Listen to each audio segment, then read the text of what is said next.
¿Qué tal? Muy buenas tardes, amigos y amigas internautas. Gracias por acompañarnos una vez más en este subprograma El Salvador Today. Este día queremos aprovechar los minutos que usted nos concede de tiempo para analizar y un poco también tratar de entender una decisión que está causando mucha polémica y está abarcando mucho el debate público en estos días, y es la planeada reducción que se tiene pues ya en papeles para el Fondo de Desarrollo Económico y Social, el FODES, que es principalmente es el fondo parte del presupuesto general de la nación, de todo lo que recolecta el Estado, que se le traslada a las alcaldías, presuntamente con mayor prioridad para las alcaldías más pequeñas, para posibilitarles de que hagan obras, de que se realicen, digamos, además alguna especie de pagos, contrataciones. Hay una variedad, digamos, o hay ciertas delimitantes también en la ley que también deben estudiarse. Y pues como ya todos lo sabemos, hace algunos días el presidente Bukele propuso una reducción sustancial del FODES, para que pueda ser el Ejecutivo, digamos, el que se encargue también de realizar todas las obras, las grandes obras, pues que en muchos municipios son necesarios. Hay muchas implicaciones alrededor de esto, y para poder entenderlas un poco mejor, hemos invitado este día a un buen amigo nuestro, Marvin Aguilar. Él es antropólogo y siempre nos ayuda a entendernos un poco a nosotros mismos. Marvin, primero que nada, bienvenido y de nuevo gracias. ¿Qué tal? Buenas tardes y un saludo a tu audiencia, un gusto estar contigo. Qué bueno, Marvin, gracias que ha podido venir de nuevo. Quiero a hacer notar algo, Marvin, y es que el recorte del FODES hace choque, está, digamos, muy contrario a algo que nos han dado como una especie de doctrina política, la llamaría yo, que nos han inculcado desde, bueno, para mí desde toda la vida, ¿no? Que es los beneficios que presuntamente trae la descentralización, el poder darle a los municipios, ¿verdad?, a la gente en los cantones, en los pueblos, la posibilidad de autogestionarse, ¿no? Porque algunos de los que nos miran no me dejarán mentir, ¿no? Mucho de lo que implica el FODES también es dar participación a la gente para que pueda decidir exactamente en qué tipo de obras se va a invertir el dinero que viene del gobierno central.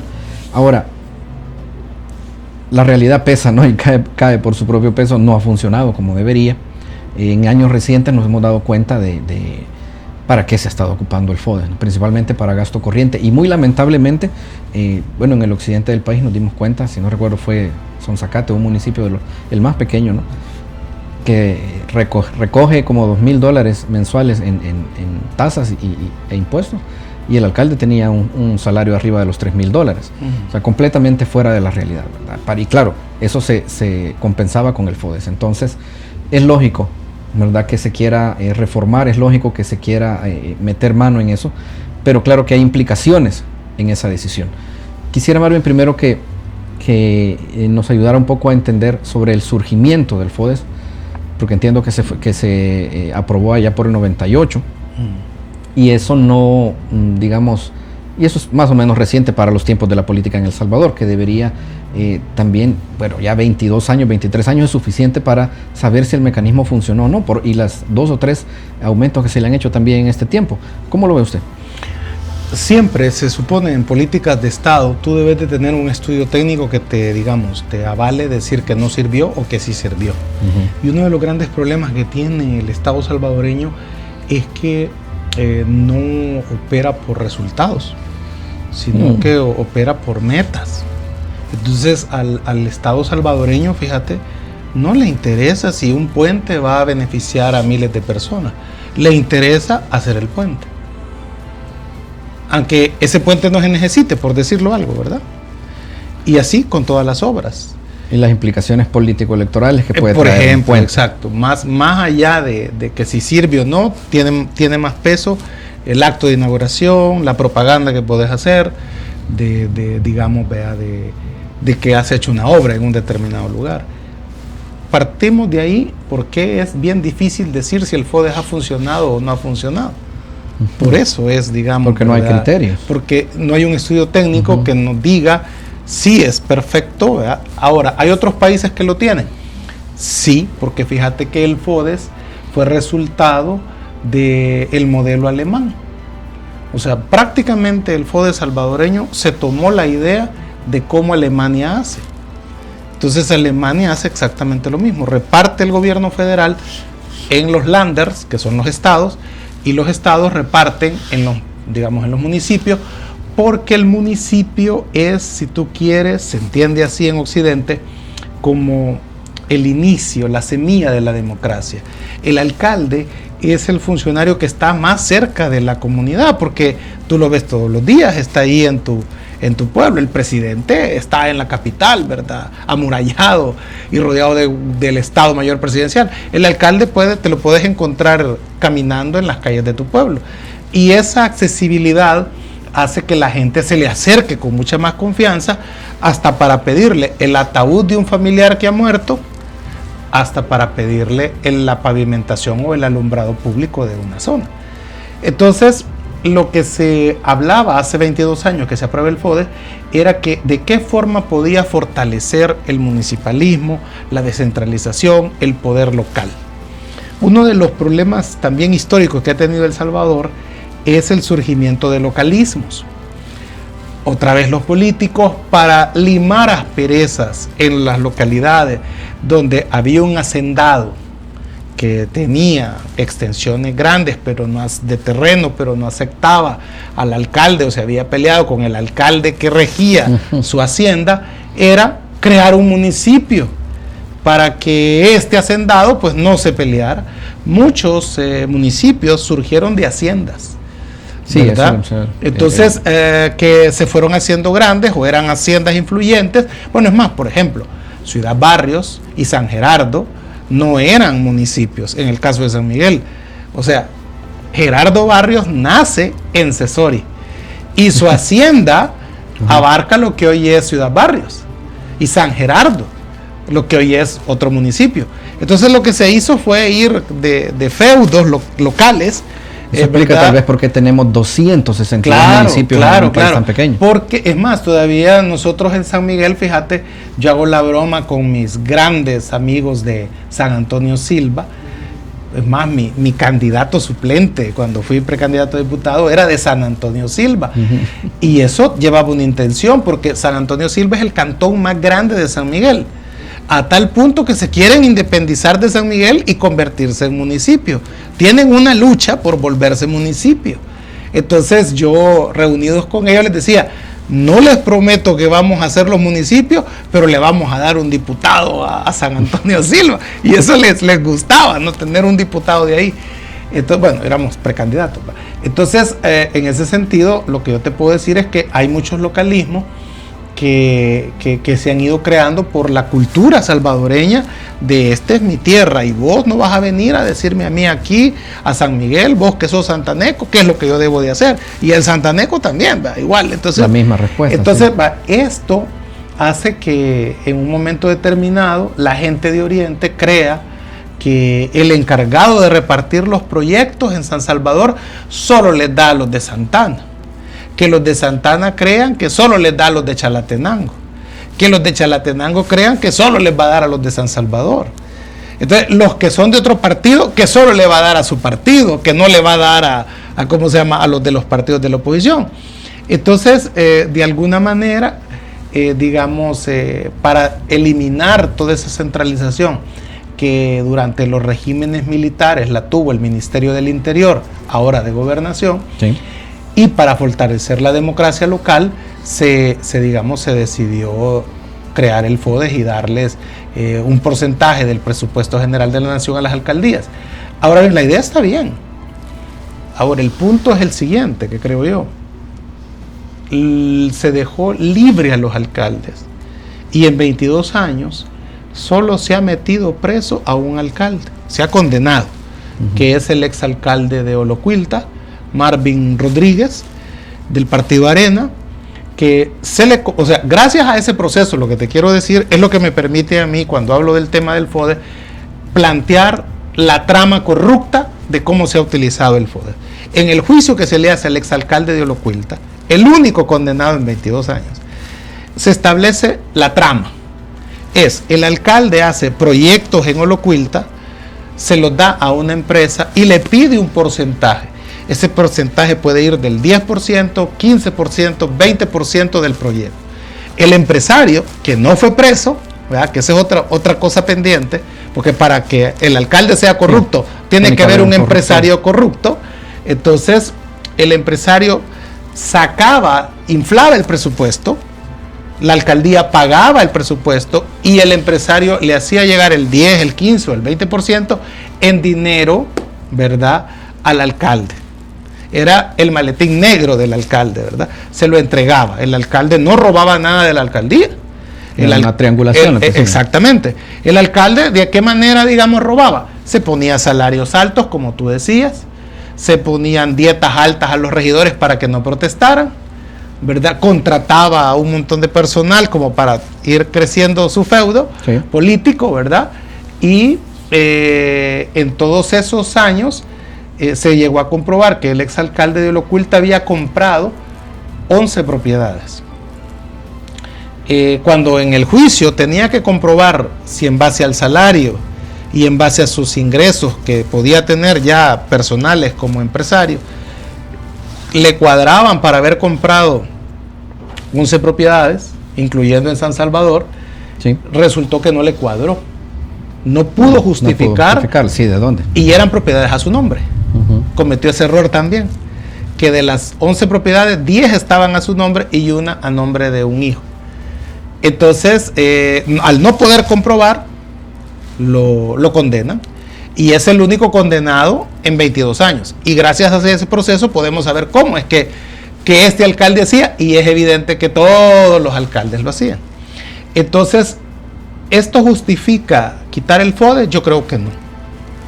Creo que lo que debería de hacerse es meter preso a más alcaldes, ¿verdad? Porque lo que sí te dice mucha gente, por ejemplo, en el oriente del país, es que, como por ejemplo San Miguel es la capital del oriente, es bien común que los alcaldes de los pueblos tengan casa en San Miguel.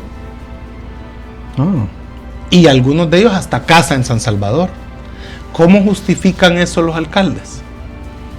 ¿Verdad? ¿Cómo un alcalde puede llegar a tener, sabiendo que son municipios tantas propiedades? Exactamente, ¿va? Entonces, esa es una situación que, el caso de San Antonio el Mosco, en San Miguel, que es el municipio más pobre del departamento, el alcalde ganaba $3,000 y tenía viáticos, ¿sabes? Aparte de los 3,000 había gastos de representación. Sí, tiene entonces, o sea, gasolina, que teléfono. Eso no supe yo cuánto era. Pero ¿y tú sabes cuánto gana la gente ahí en San Antonio del Mosco? Diario, trabajando en el campo, $5. Y si trabajas en la construcción, 7. Eso no te hace ni $200 al mes. Entonces, que tengas la gente de tu pueblo ganando ni $200 al mes y el alcalde 3,000. Entonces, es casi un delito de lesa humanidad. Pues sí, o sea, entonces entiendo que haya una indignación y que le digas a la gente, que la gente esté contenta que hoy les vas a quitar ese dinero. Y la alternativa que se plantea, que el Ejecutivo pueda de hecho asumir todas, porque, o sea, volvemos al hecho de que son 262 municipios. Cada uno, ¿no?, con esas peculiaridades. Tal vez uno sí hace triangulación, otro tal vez sí acepta soborno, tal vez otro sí saca de parte de las arcas del municipio. Tampoco regularlo se plantea una tarea fácil. La alternativa, que es que el Ejecutivo se haga cargo, digamos, de las obras que necesita en realidad el municipio, bueno, debo decirlo así, tampoco se plantea nada fácil. ¿Cómo podría funcionar eso? ¿Cómo podemos adelantar eso? Históricamente, cuando el Estado ha centralizado las obras, siempre ha sido para mal de los municipios, históricamente. O sea, esto ya se hizo en el siglo XIX, se hizo en el siglo XX, y lo que generó fue atraso, fue más centralización en San Salvador. Las grandes obras siempre se hacían aquí, ¿verdad? Y después se hacían en los pueblos. Entonces, la historia nos dice que es un error, que no alcanza esa oficina que montaste en San Salvador a atender los proyectos, porque mira, quizás para una comunidad en el oriente del país, lo importante sea construir un muro de contención en una quebrada, que cuando llueve se inunda la comunidad, o no pueden pasar por ahí. Pero quizás para la oficina de San Salvador eso no sea importante. Porque para esa oficina de San Salvador lo importante va a ser la salud, va a ser la educación. O una obra vial, digamos. No el muro de contención. Entonces, acordate que en el Código Municipal existe el cabildo abierto, ¿verdad? Y la consulta popular, que le da poder a los municipios, a sus habitantes, para que puedan pedirle obras al alcalde. Entonces, ¿qué va a pasar si una comunidad se organiza, como dice la ley, el Código Municipal, y le pide un cabildo abierto al alcalde, y ahí se aprueba una obra y el alcalde no puede hacerla. Entonces va a quedar como mentiroso frente a la comunidad. Yo creo que el gobierno la detuvo precisamente porque al analizar el efecto político que puede causar en los municipios es que va a hacer quedar mal a sus propios alcaldes, que son la mayoría de alcaldes en estos momentos.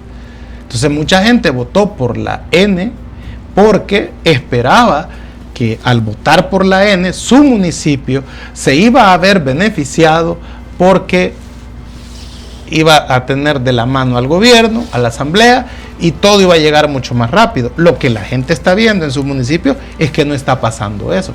Y eso ya, fíjate, internamente, dentro de Nuevas Ideas les está pasando por ahorita una factura interna, porque si bien es cierto, los alcaldes no reclaman de forma pública, sí lo están haciendo fuerte y claro hacia adentro del partido, a tal punto que hay varios alcaldes que han presentado su renuncia.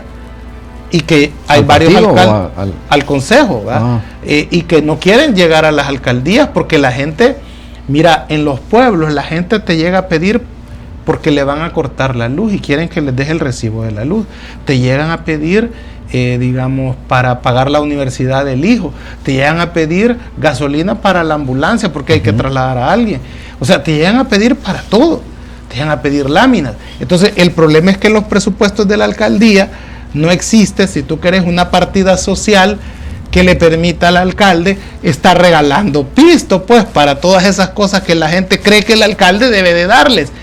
Entonces me dicen algunos, y eso es, vos estás de acuerdo, que hay que poner a un cacique, pues, ¿verdad? En la alcaldía, un maestro que le dé todo. Que la gente conozca. El problema es que es una realidad cultural. ¿Cómo la cambias? Eso se llama clientelismo político. Entonces, cuando me dicen eso, que lo que querés es que haya eso, lo comparo con el programa de alimentos que se ha entregado hoy por todo este periodo de la pandemia. Los $300, los $30 de la Chihuahua. Entonces, la gente en este país tiene, si tú quieres, esa mala costumbre de que espera que el Estado sea el que le llegue a resolver todos los problemas. Eso es malo, por supuesto, pero así es la cultura. Entonces, cambiar eso, primero, hacer la reforma cultural y después, o sea, volverlos ciudadanos. Pues, tú sabes que el ciudadano no espera que el Estado le resuelva los problemas. Se organiza, por ejemplo, para recoger la basura, si a quien va a afectar más es a nosotros que vivimos ahí una enfermedad, no al alcalde. Entonces, un ciudadano se organiza. Pero el problema es que aquí no hemos construido ciudadanos. Hemos construido gente dependiente, ¿no? Ese cambio cultural no parece viable en 3 años, ¿no? No.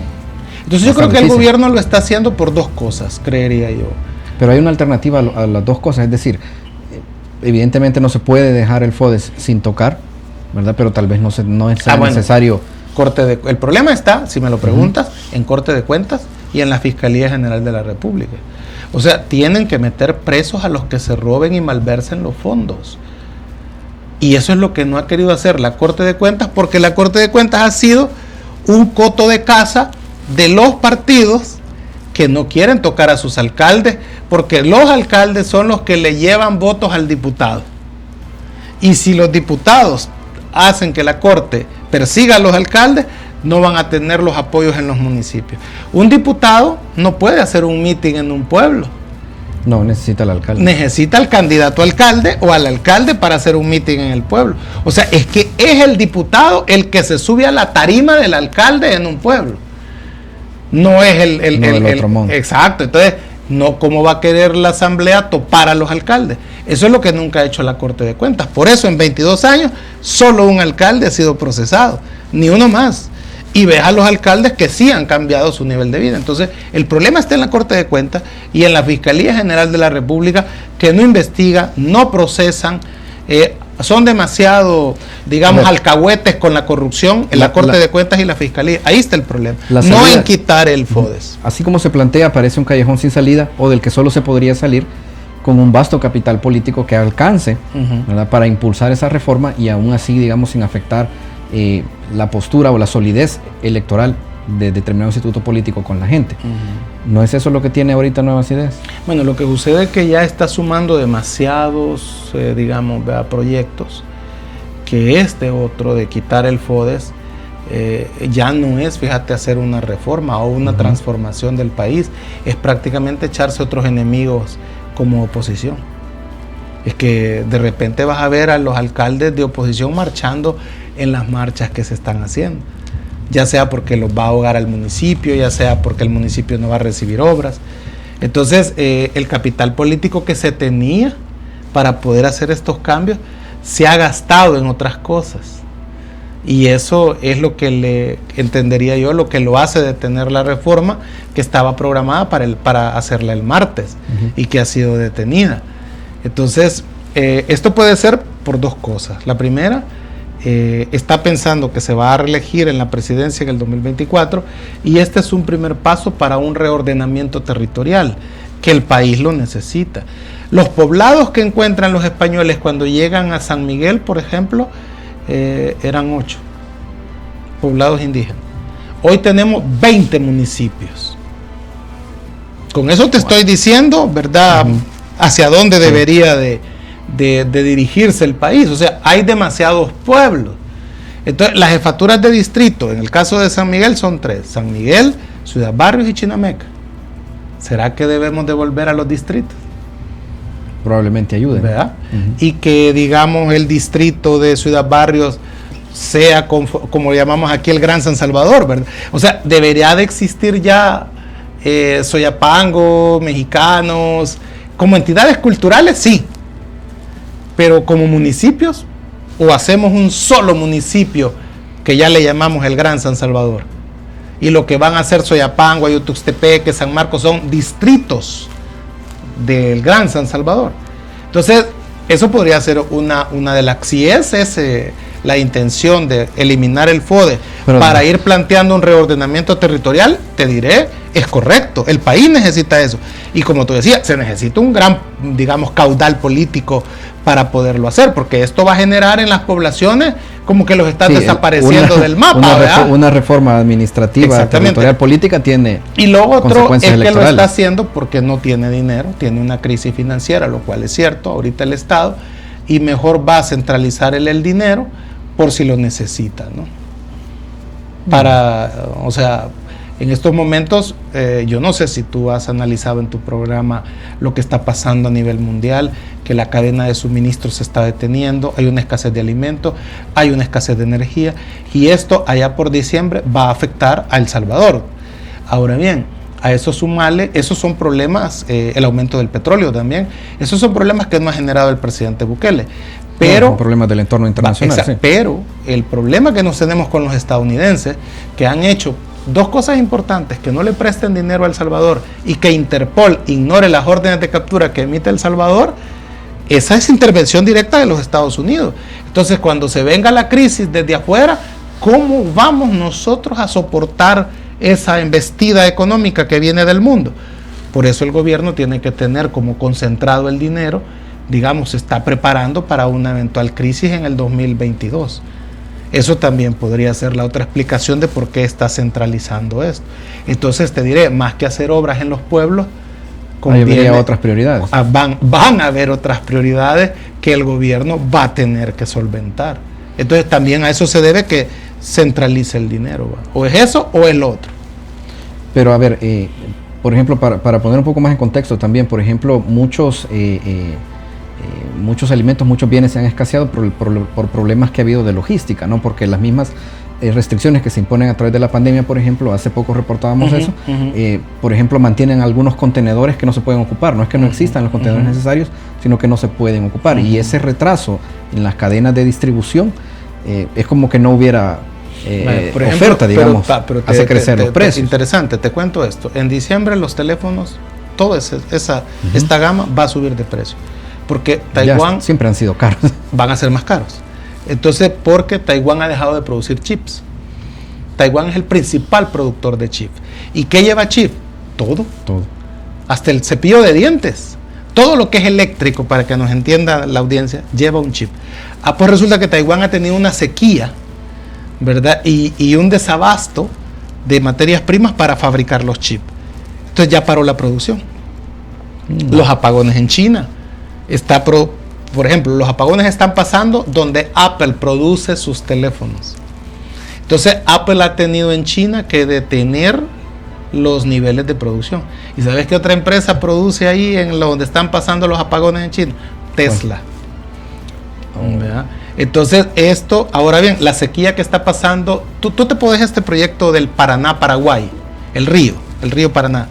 Ese río en Sudamérica además es una carretera fluvial. Todos los alimentos de Brasil, Argentina y Paraguay, que son uno de los graneros del mundo, salen por esa carretera que es el río Paraná, Paraguay. Bueno, los niveles de ese río han bajado y está siendo imposible que los barcos que sacan los alimentos puedan navegar por ese río. Eso va a buscar otras rutas y se va a disparar el precio. Exactamente. Entonces lo que te quiero decir es de que está habiendo ya una escasez de alimentos en el mundo, que como nuestra economía es pequeña, pues todavía no lo hemos sentido, pero sí lo está sintiendo Inglaterra, sí lo está sintiendo Estados Unidos. Habla con la gente de Estados Unidos, los precios se están disparando de lo normal. Eso va a llegar aquí en diciembre. ¿Cómo? A ver. ¿Tú sabes lo que están diciendo los analistas en Estados Unidos y en Inglaterra? Esta semana me llamó mucho la atención. Están acusando a Biden y a Boris Johnson de que se han robado la Navidad de la gente. Porque esta Navidad va a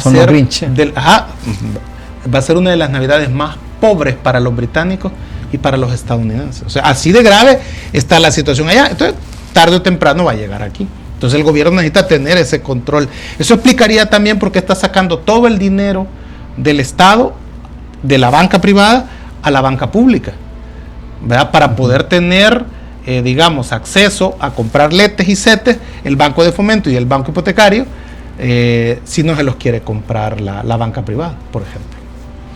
Hay en esta situación, digamos, cuando la economía mundial se recesiona o se ralentece, como podría ocurrir si ocurre este incremento de precios, como está ocurriendo este incremento de precios, El Salvador básicamente se queda sin opciones, entonces, digamos, porque no todo tiene... más caro. Por eso, todo más caro, y no tiene, digamos, cómo influir. ¿Tú te acuerdas cómo era la guerra? ¿Cómo era la guerra? Ajá, cuando tú viviste en la guerra. Sí, claro que sí. Pues algo así podríamos llegar a tener. ¿Te acordás que había muchas cosas que no habían? Okay. ¿Verdad? Y que mucha pasaba. Escasez. Exactamente, mucha escasez. Bueno, Marvin, quiero agradecerle el tiempo. Lastimosamente se nos acaba el programa. Yo quisiera tener más horas de programa y más tiempo también con todos los invitados que nos acompañan, pero lastimosamente esta es la dinámica con la que tenemos que trabajar. Desde ya quiero invitarlo, para una próxima ocasión, porque vamos a ver al final en qué deciden sobre el FODES, y también cómo va prosperando, pues, las situaciones que ya habíamos hablado aquí, o que hemos hablado este día. Así que de nuevo, gracias, Marvin. Gracias, un gusto y saludos a tu audiencia. Muchas gracias. Gracias también a ustedes, amigos y amigas internautas, qué bueno que han podido concedernos unos minutos. Espero que tanto las preguntas que hice como las respuestas que nos pudo dar Marvin sean semilla, o por lo menos una base para que usted se pueda formar su propia opinión y en el futuro tenga que tomar las decisiones pertinentes al respecto. Quiero recordarles como siempre que el costo de desentenderse de la política es ser gobernado por lo peor que la sociedad tiene para ofrecernos. Hasta la próxima.